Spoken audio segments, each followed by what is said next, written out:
एक ऐसा देव जिनकी दृष्टि मात्र से सम्राट मिट्टी में मिल जाए, जिनकी परीक्षा से स्वयं देवता भी कांपते हैं।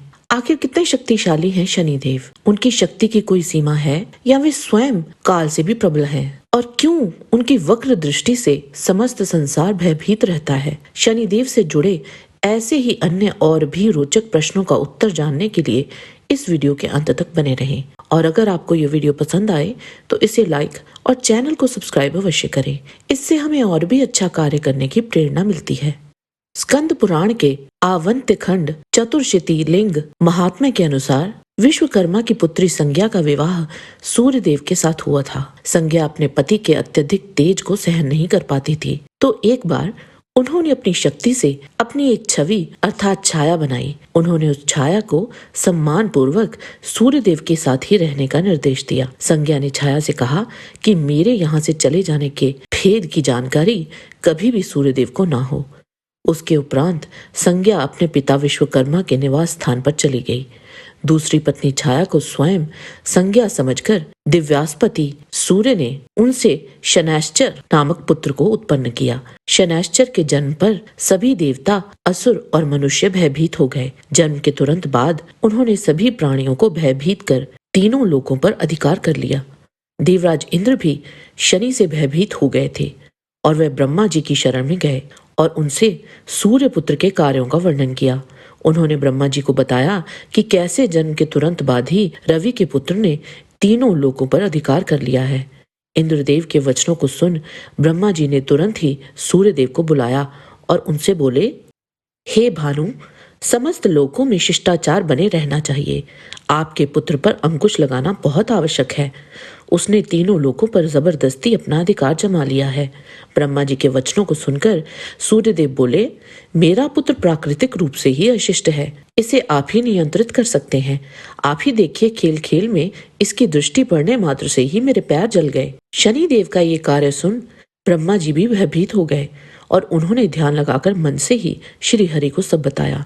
ब्रह्मा जी के वचनों को सुनकर श्री हरि भी अचंभित हुए और वे दोनों महादेव के पास गए। भगवान शिव ने जैसे ही शनिदेव के बारे में सोचा, वे तुरंत ही वहां उपस्थित हो गए। उस समय शनिदेव ने अपने नेत्र झुका रखे थे। शनिदेव बोले, हे शंकर, आपने मुझे क्यों याद किया? बोलिए, मेरे लिए क्या आज्ञा है? भगवान शिव बोले, तुम तीनों लोगों को प्रताड़ित करना बंद कर दो। शनिदेव बोले, ठीक है, आप मुझे खाने और पीने के लिए तथा विश्राम के लिए स्थान दें। भगवान शिव ने शनिदेव को एक उत्कृष्ट स्थान प्रदान किया। वे बोले, मेष तथा अन्य राशियों में उचित क्रम से रहते हुए आप मनुष्यों को परेशान कर सकते हैं। इससे तुम निश्चित ही संतुष्ट तथा प्रसन्न रहोगे। कुंडली में पहले, दूसरे, चौथे, 8वें या 12वें भाव में स्थित होने पर आप हमेशा विरोधी रहेंगे। तीसरे, छठे या 11वें भाव में स्थित होने पर आप लोगों के लिए लाभदायक रहेंगे, इसलिए आपकी पूजा की जाएगी। वही पंचम, सप्तम या 9वें भाव में स्थित होने पर आप तटस्थ रहेंगे। इस प्रकार जब पुरुष अपने कर्मों को भोग रहे होंगे, आप अलग अलग राशियों में स्थित रहेंगे। आगे भगवान शिव शनिदेव से कहते हैं कि अन्य ग्रहों की तुलना में आपकी आराधना अधिक होगी, आपकी गति स्थिर और धीमी होगी तथा आपका दिया वरदान उत्कृष्ट होगा। इसीलिए पृथ्वी पर तुम्हारा नाम सथावर होगा। राशि चक्र में स्थित आप धीरे धीरे आगे बढ़ेंगे, क्योंकि आप किसी भी अन्य ग्रह से बड़े हैं। ग्रहों में तुम्हारी दृष्टि नीचे की ओर रहेगी और गति धीमी होगी। प्रसन्न होने पर तुम किसी को भी राजयोग और क्रोधित होने पर उस मनुष्य के हर सुख संपत्ति से ही रहित कर देने में सक्षम होगे। तुम्हारी क्रोधित दृष्टि पड़ जाने मात्र से ही देव, असुर, मनुष्य, सिद्ध, विद्याधर और नागों का भी नाश हो जाएगा। तुम्हारी कृपा होने पर वे हर वो वस्तु प्राप्त कर सकेंगे जिसकी उनको इच्छा होगी, भले ही उसे प्राप्त करना कठिन हो।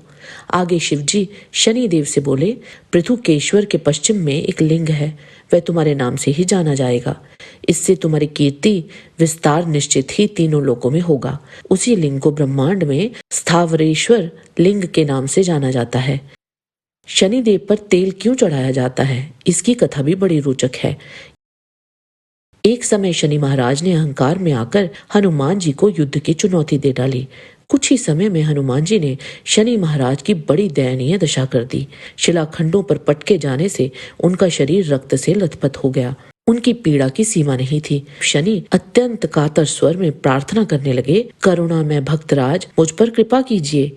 अपनी उदंडता का दंड मैं पा गया, आप मुझे मुक्त कीजिए। तब हनुमान जी ने शनिदेव से कहा, यदि तुम मेरे भक्त की राशि पर कभी ना जाने का वचन दो तो मैं तुम्हें मुक्त कर सकता हूँ, और यदि तुमने ऐसा किया तो मैं तुम्हें कठोरतम दंड प्रदान करूंगा।